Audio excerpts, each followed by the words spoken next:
Hello friends, बहुत बहुत स्वागत है आपका सी लैंग्वेज की इस सीरीज में। मैं हूं आपका दोस्त इंस्ट्रक्टर राम सर। आज इस वीडियो लेक्चर के अंदर हम बात करेंगे सी लैंग्वेज की।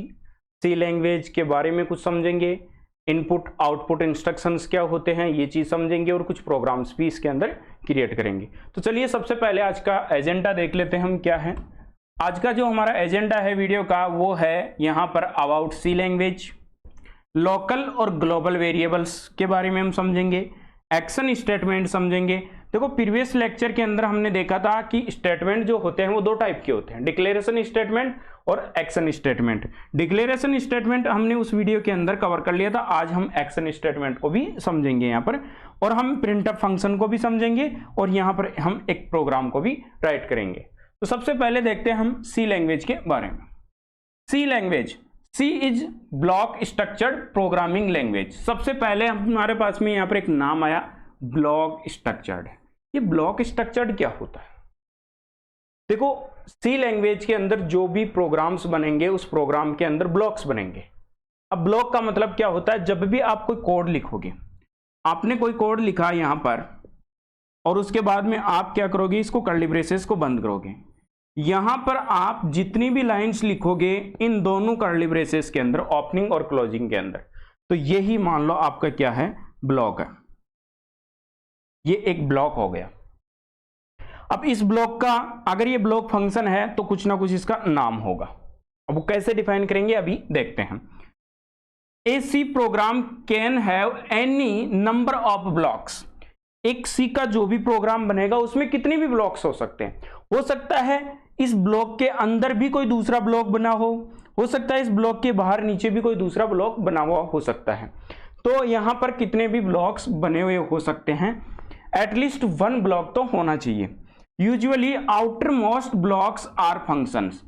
यानी यहां पर अगर हम बात करें ब्लॉक की, तो जो बाहर का ब्लॉक होता है आउटर ब्लॉक, ये फंक्शन ही होता है। इनर ब्लॉक जो होते हैं वो जरूरी नहीं है कि फंक्शन ही हो, लेकिन आउटर ब्लॉक है वो यूजुअली क्या होता है, फंक्शन होता है।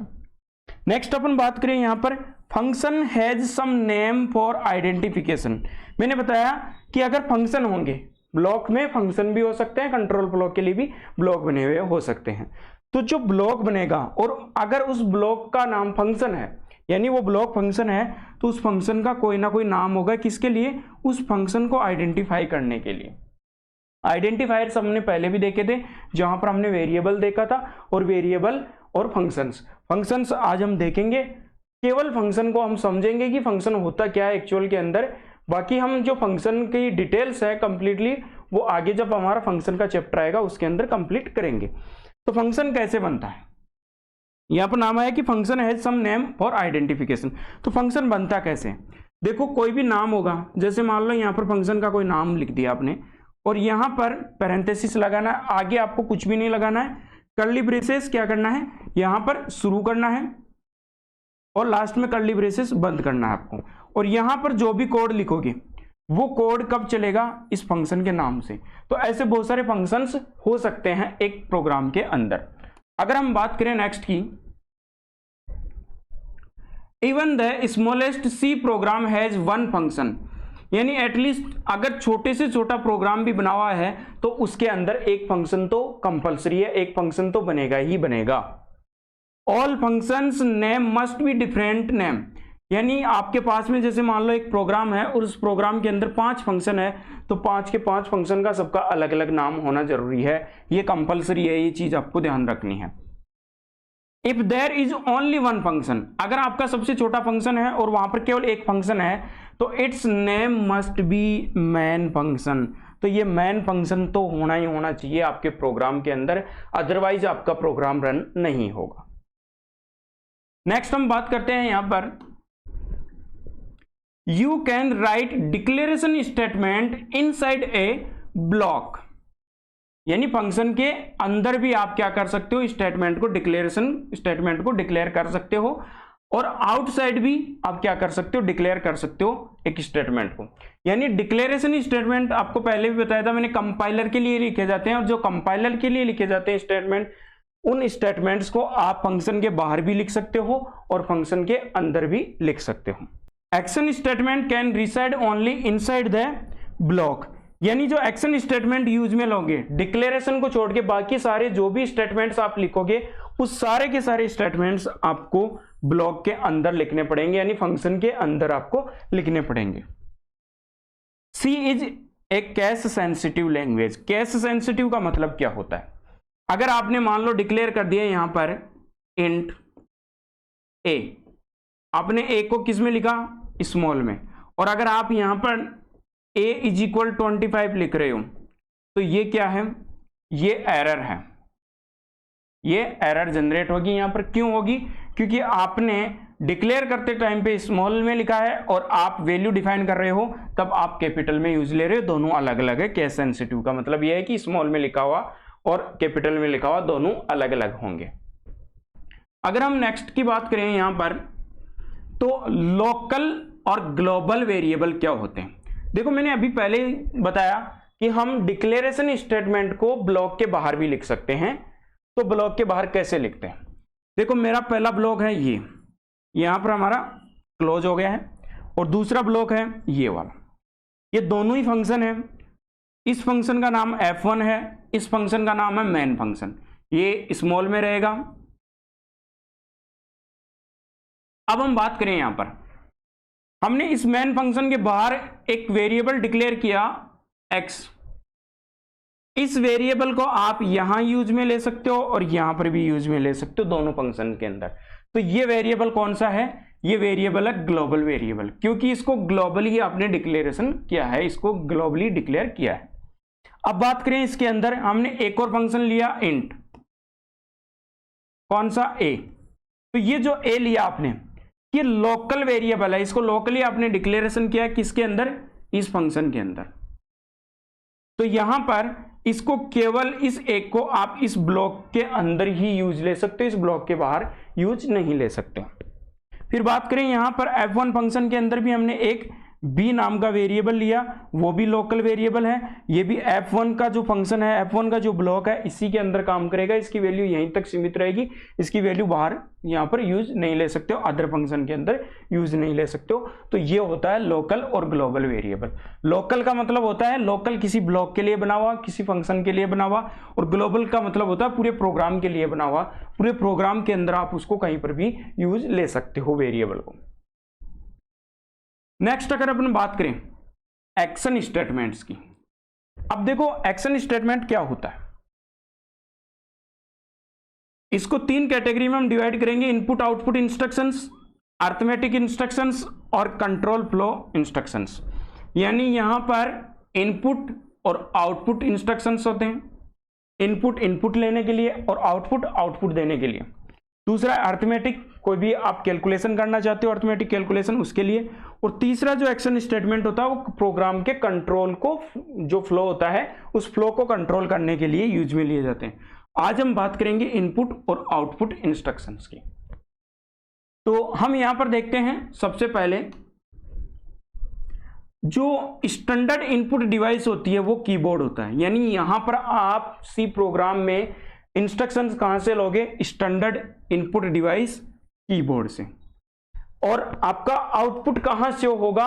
वो होगा मॉनिटर के ऊपर, जो क्या है? Standard output device. तो कीबोर्ड स्टैंडर्ड इनपुट डिवाइस है और मॉनिटर स्टैंडर्ड आउटपुट डिवाइस है। नेक्स्ट हम बात करते हैं यहां पर आउटपुट इंस्ट्रक्शंस। आउटपुट इंस्ट्रक्शंस क्या होते हैं? देखो आउटपुट का मतलब क्या होता है? आपने जो भी चीज लिखी वो आपको दिखे कहां पर? स्क्रीन के ऊपर, मॉनिटर पे आपको दिखाई दे, वो आउटपुट इंस्ट्रक्शंस हो गया। अब आउटपुट इंस्ट्रक्शंस किससे लोगे आप? तो हमारे पास में आउटपुट इंस्ट्रक्शंस के लिए एक क्या है? फंक्शन है। कौन सा फंक्शन? प्रिंटफ। प्रिंटफ क्या है?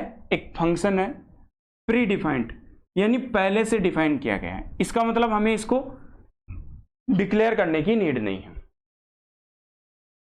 printf is used to print some text on the monitor। Monitor के ऊपर आप कुछ टेक्स्ट प्रिंट करवाना चाहते हो, उसके लिए हम printf फंक्शन को यूज लेते हैं। अब इस printf फंक्शन को कैसे यूज में लेते हैं वो भी हम देखेंगे। जैसे हम एग्जांपल की बात करें तो printf हेलो, अब ये हेलो जो लिखा वो आपकी स्क्रीन पे कैसा दिखेगा, यहाँ पर इस प्रकार आपको दिखेगा आउटपुट के अंदर। तो ये क्या है, प्रिंटफ फंक्शन। तो प्रिंटफ फंक्शन आपको मैं पहले बता दूं, ये एक क्या है, प्री डिफाइंड फंक्शन है जो मॉनिटर के ऊपर आपको आउटपुट इंस्ट्रक्शंस देने के लिए यूज में लिया जाता है। अब इसको हम समझते हैं यहां पर कैसे आप इसको यूज ले सकते हो प्रिंटफ फंक्शन को। सबसे पहला, कोई टेक्स्ट प्रिंट करवाने के लिए, जैसे मैंने अभी प्रिंट करवाया था हेलो, तो हम क्या कर सकते हैं, किसी टेक्स्ट को प्रिंट करवा सकते हैं। दूसरा है to print value of a variable, हम वेरिएबल डिक्लेयर कर रहे थे और उसके अंदर कोई ना कोई वैल्यू दे रहे थे, तो उस वेरिएबल को भी हम क्या कर सकते हैं, प्रिंट करवा सकते हैं। वेरिएबल को जैसे ही प्रिंट करवाएंगे तो वेरिएबल के अंदर जो वैल्यू रहेगी वो यहां पर प्रिंट हो जाएगी। एंड एन एक्सप्रेशन, कोई भी एक एक्सप्रेशन यूज ले सकते हो, जैसे मेरे पास में कोई वैल्यू हो सकती है ए और वैल्यू हो सकती है बी, तो मैं दोनों को क्या कर सकता हूं, कैलकुलेट कर सकता हूं, यानी दोनों को ऐड कर सकता हूं या दोनों को सबट्रैक्ट कर सकता हूं, डिवीजन कर सकता हूं दोनों का। तो ये एक्सप्रेशन कोई भी आप लिख सकते हो किसके अंदर, प्रिंटफ फंक्शन के अंदर, वो भी प्रिंट करवा देगा, वेरिएबल की वैल्यू भी प्रिंट करवा देगा और किसी टेक्स्ट को भी प्रिंट करवा देगा। अभी कैसे प्रिंट करवाते हैं इन चीजों को हम देखते हैं। सबसे पहले हम देखेंगे यहां पर एक प्रोग्राम बना के, write a program to welcome on the screen. आपको क्या करवाना है, वेलकम प्रिंट करवाना है, किसके ऊपर, स्क्रीन के ऊपर। इस प्रोग्राम को हम थोड़ा सा समझते हैं। वीडियो को एक बार पॉज करना और पॉज करने के बाद में इसको आप बनाने के बाद में आप इसको वीडियो को वापस देखना। अभी हम बनाते हैं। अगर आपने लिखा, क्या लिखा, मैंने बताया था सबसे पहले आपको, अगर आपका प्रोग्राम सबसे छोटा है तो उसके अंदर कम से कम एक फंक्शन होना चाहिए, और फंक्शन कौन सा होना चाहिए, मेन फंक्शन। तो चलो हम सबसे पहले यहां पर बना लेते हैं मेन फंक्शन, और उसके बाद में मैंने बताया था फंक्शन कैसे बनाते हो, कर्ली ब्रेसेस से। ये अपना फंक्शन बन गया। फंक्शन के अंदर हमें वेलकम प्रिंट करवाना है, तो वेलकम कैसे स्क्रीन पे आएगा, मैंने बताया था अभी, किससे, प्रिंटफ फंक्शन से। और प्रिंटफ के अंदर मैंने बताया था कि आप क्या क्या प्रिंट करवा सकते हो, टेक्स्ट प्रिंट करवा सकते हो, वेरिएबल की वैल्यू प्रिंट करवा सकते हो और एक्सप्रेशन प्रिंट करवा सकते हो। हमारे पास में फिलहाल वैल्यू है तो हम वैल्यू को लिख देते हैं, क्या है, यहां पर है वेलकम, और ये हमारा प्रिंटफ तैयार हो गया। अगर आपने इतना बना लिया था तो ये मान के चलो कि आपने अभी अपना प्रोग्राम कंप्लीट कर लिया। बट यहां पर कुछ चीजें आपको समझना जरूरी है, क्योंकि हमारा फर्स्ट प्रोग्राम है, तो फर्स्ट प्रोग्राम के अंदर हम कुछ डिटेल समझेंगे, उसके बाद में जब नेक्स्ट प्रोग्राम बनाएंगे तो उस प्रोग्राम के अंदर क्या होगा, हम वो गलतियां नहीं करेंगे। तो सबसे पहले देखो यहां पर प्रिंटफ क्या है, प्रिंटफ प्री डिफाइंड फंक्शन है। तो प्री डिफाइंड का मतलब क्या हो गया, पहले से डिफाइन है। मैंने बताया था कि सी लैंग्वेज के अंदर जब आप वेरिएबल बनाओगे तो वेरिएबल को डिक्लेरेशन करोगे, कंपलसरी है।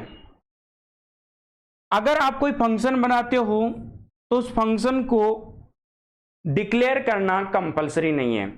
आईएसओ जो संस्था है जो सी लैंग्वेज को बनाने वाली, उस संस्था ने भी माना है कि आपको जितने भी आप फंक्शंस यूज लोगे, फंक्शंस बनाओगे, उस फंक्शंस को जरूरी नहीं कि आप यहां पर डिक्लेयर करो। बट कुछ कंपाइलर ऐसे हैं बिना आपके डिक्लेरेशन के उन फंक्शंस को यूज नहीं लेने देते हैं, वहां पर एरर आती है। तो हालांकि आईएसओ ने बताया कि लेटेस्ट वर्जन के अकॉर्डिंग कि हमारे को क्या करना है, डिक्लेरेशन करना चाहिए। तो डिक्लेरेशन करना चाहिए का मतलब हमें करना ही होगा। तो हम क्या करेंगे, जो प्रिंटफ फंक्शन बनाया हुआ है, इस प्रिंटफ फंक्शन को कहीं ना कहीं डिक्लेयर किया होगा, क्योंकि ये तो प्री डिफाइंड है, हमने तो बनाया नहीं। अब हमने नहीं बनाया तो इसको डिक्लेयर कहां किया गया है, डिक्लेयर किया गया है, इसकी कहीं ना कहीं फाइल बनी हुई होगी सी लैंग्वेज के अंदर। तो उस फाइल को कैसे हम यूज लेते हैं, तो यहां पर लेते हैं इंक्लूड, इंक्लूड stdio.h।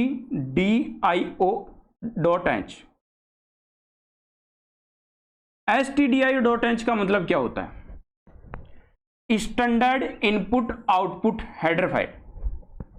यानी ये जो प्रिंटफ फंक्शन है कहां डिक्लेयर किया गया है, input output standard dot H के अंदर, यानी हेडर फाइल के अंदर। तो हमने एक लाइन लिखी ऊपर, क्यों लिखी, इनपुट आउटपुट जितने भी हम यूज में लेंगे, चाहे वो प्रिंटफ हो चाहे स्कैनअप हो, इन सबको यूज लेने के लिए हम इंक्लूड करवाएंगे किसको, stdio.h यानी हेडर फाइल को। अब आपको पता चल गया कि हेडर फाइल क्यों यूज लेते हैं, हम प्री डिफाइंड जो फंक्शंस होते हैं उन प्री डिफाइंड फंक्शंस को यूज लेने के लिए। नेक्स्ट हमारे पास में यहां पर है मेन फंक्शन। एक चीज यहां समझेंगे हम कि फंक्शन जो होता है उसके पहले आप यहां पर इंट मैन भी लगा सकते हो, वॉइड मैन भी लगा सकते हो और ओनली मैन भी लगा सकते हो। हम स्टैंडर्ड आईएसओ के अकॉर्डिंग यहां पर इंट लगाएंगे। अब हमारा फंक्शन इंट यहां पर डिक्लेयर हो गया। अब हमारा फंक्शन जो है वो यहां पर बन गया। अब प्रिंटअप के बाद में हम जब भी मैन फंक्शन को कॉल करवाते हैं ऑपरेटिंग सिस्टम के थ्रू, अब ये कंप्लीटली क्यों इंट लिखा, ये सारी चीजें हम जब फंक्शंस पढ़ेंगे तब हम देखेंगे। यहां पर हमें लिखना पड़ेगा रिटर्न और 0। कुछ केसेज में 1 भी लिखा जाता है, वो कब लिखा जाता है जब हम फंक्शन पढ़ेंगे तब पढ़ेंगे, लेकिन अभी फिलहाल आपको क्या लिखना है, रिटर्न 0, कर्ली ब्रेसेस बंद करना। ये आपका प्रोग्राम बन गया। आपको इस टाइप से क्या करना है, प्रोग्राम बनाना है। ये स्ट्रक्चर तो आपको लिखना ही लिखना है, इंक्लूड stdio.h और यहाँ इसके बाद में इंट मैन फंक्शन, और मैन फंक्शन के अंदर जो भी कॉल लिखोगे लिखते जाओ और लास्ट में आपको रिटर्न 0 करवाना ही करवाना है। ये कंप्लीटली बनाने के बाद में आपको और काम करना है। आज के वीडियो में बस इतना ही, मिलते हैं नेक्स्ट वीडियो के अंदर। इसी प्रिंटअप फंक्शन को कंप्लीट करेंगे आगे, वेरिएबल की वैल्यू कैसे प्रिंट करवाते हैं, क्या स्टैंडर्ड फॉर्मेट रहता है इनका, ये सारी चीजें नेक्स्ट पार्ट के अंदर हम कवर करेंगे।